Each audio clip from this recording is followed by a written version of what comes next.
అగ్నికుల క్షత్రియ సంక్షేమం అభివృద్ధికి కూటమి సర్కార్ కట్టుబడి ఉందని ఆ కార్పొరేషన్ చైర్మన్ చిలకలపూడి పాపారావు తెలిపారు.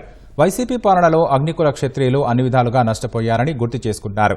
వేట నిషేధ సమయంలో సంప్రదాయ మత్స్యకారులకు 20,000 రూపాయల ఆర్థిక సాయం అందించేలా ప్రణాళికలు రూపొందిస్తున్నట్లు తెలిపారు.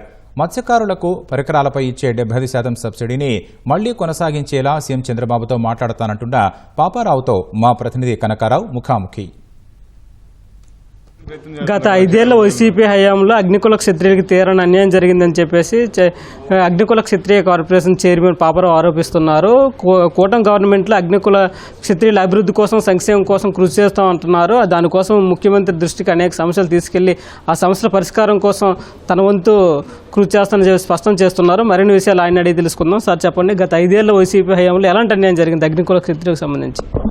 అగ్నికుల క్షత్రియులకి గత వైసీపీ ప్రభుత్వంలో మా అగ్నికుల క్షత్రియుల పట్టుకొట్టే విధానం 217 జీవో ఒకటి తీయడం జరిగింది జగన్ రెడ్డి గారు. దానివల్ల అనేక మంది మరి సాంప్రదాయ మత్స్యకారులు అవ్వచ్చు, అనేక ఇది అవ్వచ్చు, చాలా ఇబ్బంది పడ్డారు. దాన్ని ఈ గవర్నమెంట్ రాగానే దాని జీవోని దాన్ని క్యాన్సిల్ చేసి రద్దు చేయడం జరిగింది. అది కాకుండా అగ్నికుల క్షత్రియులకి ఇచ్చే బోట్స్, నెట్స్ కానివ్వండి, అనేక పరికరాల్లో మరి గత టీడీపీ ప్రభుత్వం 2014 to 2018 టీడీపీ గవర్నమెంట్లో దానికి 70% సబ్సిడీ ఉండేది. దాన్ని మరి జగన్మోహన్ రెడ్డి గారి గవర్నమెంట్ రాగానే దాన్ని ఎత్తేసి 40%కే కుదించడం జరిగింది. అదే కాకుండా గత 5 సంవత్సరాలు చూస్తే రాష్ట్రం మొత్తం మీద ఎక్కడ కూడా ఒక అగ్నికుల క్షత్రియులు కానివ్వండి, సాంప్రదాయ మత్స్యకారులు కానివ్వండి, ఎవరికి కూడా ఒక వల కానీ, ఒక బోటు కానీ, ఒక ఐస్ బాక్స్ కానీ ఎక్కడ కూడా ఇవ్వలేదు. ఎక్కడ ఇచ్చిన ఉంటే ఎక్కడ లేదు. మరి ఇందుకే అది మరి జగన్మోహన్ రెడ్డి గారు మా అగ్నికులని మరి పట్టుకొట్టే విధానం అది మరి ఎక్కడ కూడా ఇవ్వలేదు. కాబట్టి మా దాన్ని ఈ సమస్యని మరి 75% సబ్సిడీ ఇచ్చి మరి ఆదుకోవాలని చెప్పి గౌరవ ముఖ్యమంత్రి వారిని కూడా కోరటం జరుగుతూ ఉంది. భవిష్యత్తులో కూటమి ప్రభుత్వం అగ్నికుల క్షత్రియుల అభివృద్ధికి కానీ, సంక్షేమానికి కానీ ఎలాంటి అడుగులు వేయబోతుంది? అగ్నికుల క్షత్రియులకి సంక్షేమానికి, అభివృద్ధికి చాలా ఒక మొత్తం ప్లాన్ తయారు చేస్తున్నారు ఈ కూటమి ప్రభుత్వం.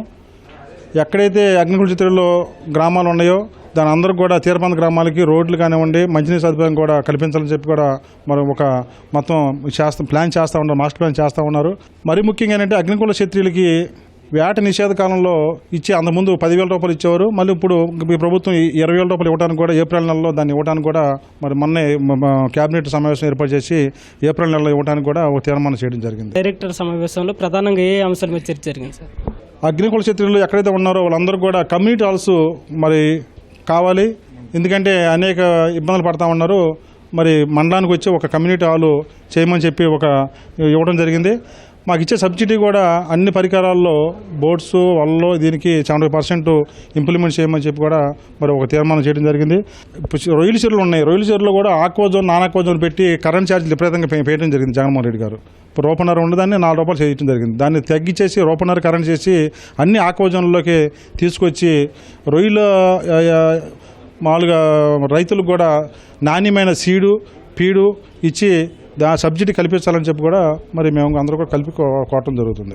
ఇది అగ్నికుల క్షత్రియ కార్పొరేషన్ చైర్మన్ పాపారావు గారు చెబుతున్న విషయాలు. అనేక అంశాలు ఈరోజు చర్చించాం డైరెక్టర్లతో జరిగిన సమావేశాలు అని చెబుతున్నారు. ఈ సమస్యలన్నీ కూడా ప్రభుత్వం దృష్టికి తీసుకెళ్లి ఆ సమస్యల పరిష్కారానికి తన వంతు కృషి చేస్తానని స్పష్టం చేస్తున్నారు. కెమెరామెన్ స్వామితో కనకారావు, ఈటీవీ న్యూస్, విజయవాడ నుంచి.